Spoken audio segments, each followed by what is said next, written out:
தருவாளே சின்ன அறிவிப்பும் இன்று சுடுவாளே நீயும் தும்மிடி தும்மிடி ஆயுசு நூறாக என்னுயிர் உன்னோட பத்திர சொத்தாக என் பார்வை உன்னோடு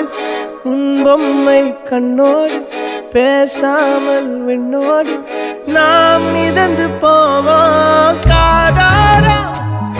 அடியாளோ நான் தாங்க மாறோடு